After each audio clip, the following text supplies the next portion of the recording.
नमस्कार दोस्तों, स्वागत है आपका अपने YouTube चैनल में हुनरवाला में। दोस्तों, आज हम लोग देखेंगे केंद्रक के बारे में। देखेंगे केंद्रक जो कोशिका के अंदर में, जिसको कोशिका का माथा कहा जाता है, हेड कहा जाता है, जहाँ से पूरे कोशिका का संचालन होता है, ये जिसको एकदम केंद्रक कहा जाता है, उसके बारे में जानेंगे दोस्तों। और बिल्कुल ही विस्तार से इसका जो पार्ट है, जो केंद्रक के अंदर में क्या होता है, कैसे होता है, सभी जानकारी दोस्तों आपको इस वीडियो में मिलने वाला है।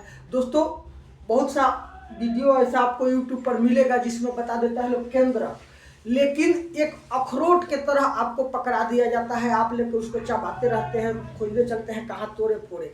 इस वीडियो में पूरा उसको तोड़ करके आपको एकदम चिखा दिया जाएगा, जिससे हमेशा के लिए आपके दिमाग में नोट हो जाएगा कि कोशिका के अंदर में जो केंद्रक होता है उसका कार्य क्या होता है। तो दोस्तों देख लेते हैं, ये जो केंद्रक होता है ना, ये दोहरी झिल्ली से कोशिका के अंदर में घिरा हुआ रहता है।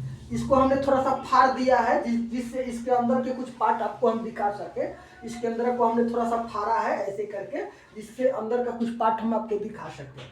तो दोस्तों, केंद्रक दोहरी झिल्ली से घिरा हुआ एक पार्ट है। रॉबर्ट ब्राउन ने 1831 में इसका खोज किए थे।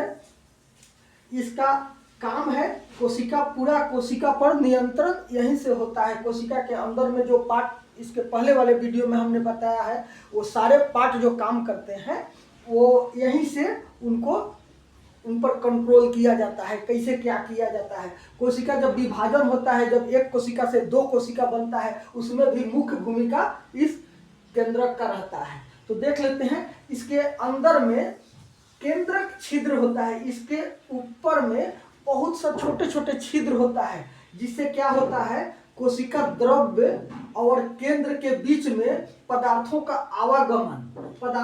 आवागमन जो रास्ता है, ये छिद्र के ही द्वारा। ये तो आपको अभी दिखाई दे रहा है खुला हुआ नहीं रहता है, बंद रहता है, बिल्कुल ही पैक रहता है। ये जो पतला पतला छिद्र देख रहे हैं, वहीं से पदार्थों का आवागमन होता है। इसके अंदर का जो पदार्थ है वो बाहर जाता है और बाहर वाला अंदर आता है। उसके बाद में देख लेते हैं दोस्तों केंद्रक द्रव्य। ये जो केंद्र के अंदर में जो है ना, ये एक द्रव्य होता है जो चिपचिपा पदार्थ का तरीका का होता है, जो पूरे मतलब इसको हर एक पार्ट को, इसके अंदर में जो भी पार्ट है केंद्रक के अंदर में, सबको एक स्थान देता है, जगह देता है, इसी पर आधारित सब तैरते रहते हैं केंद्रक में। तो इस केंद्रक के बारे में देख लेते हैं कि इसमें जो केंद्रक द्रव्य होता है उसमें क्या क्या रहता है। तो इसमें 80% मोटा मोटी जल रहता है, 80% जल रहता है, 15% प्रोटीन रहता है, वसा 3% रहता है, और कार्बोहाइड्रेट 1% रहता है, अकार्बनिक लवण 1% रहता है। ये जो अंदर में जो आपका द्रव्य है उसमें, और इसका जो केंद्र के अंदर रचनाओं को सहारा देता है। ये क्या करता है, केंद्र के अंदर जो रचनाएं बनी हुई है उन सभी को सहारा देता है, रासायनिक क्रियाओं के लिए माध्यम है। इसी में आरएनए और डीएनए केंद्रित रहता है। इसी जो केंद्रक द्रव्य है उसी में सब ये आरएनए डीएनए सब रहता है। उसके बाद में देख लेते हैं, इसमें ये जो अंदर वाला धागा नुमा भाग आप देख रहे हैं ना, इसको क्रोमेटिन जाल कहते हैं। क्रोमेटिन जाल, इसका काम क्या है, यह डीएनए और प्रोटीन का जटिल है जो गुणसूत्र निर्माण करता है। इसी से ये धागे नुमा होता है और इसी से गुणसूत्र का निर्माण होता है। एक चीज यहाँ पर और समझ लेते हैं, डीएनए जो है ना, डीएनए का खोज जोहान फ्रेडरिक मिशन ने किया था। जोहान फ्रेडरिक मिशन ने किया था 1869 में, इसका खोज उन्होंने किया था डीएनए का।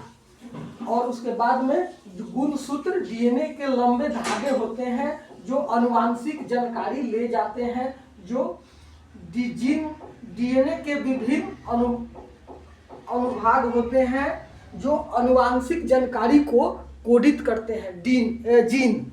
तो ऐसे करके ये आपने देखा, क्रोमेटिन जाल का जो काम है उसको हमने बताया। उसके बाद में देख लेते हैं, इस केंद्रक के अंदर में, इसके अंदर में भी एक केंद्रिका होता है। जो घनी जगह होता है, जहाँ पर बहुत सा घनी एरिया होता है, इसका खोज फेलिक्स फ्रोटेना ने इसका खोज किया था कि केंद्रक के अंदर में एक केंद्रिका होता है। और केंद्रिका जो होता है ना, ये केंद्रक में घना एरिया होता है, गोलाकार संरचना का होता है, राइबोसोम निर्माण में मुख्य भूमिका निभाता है। इसमें सक्रिय राइबोसोम आरएनए संश्लेषण वाला क्षेत्र होता है।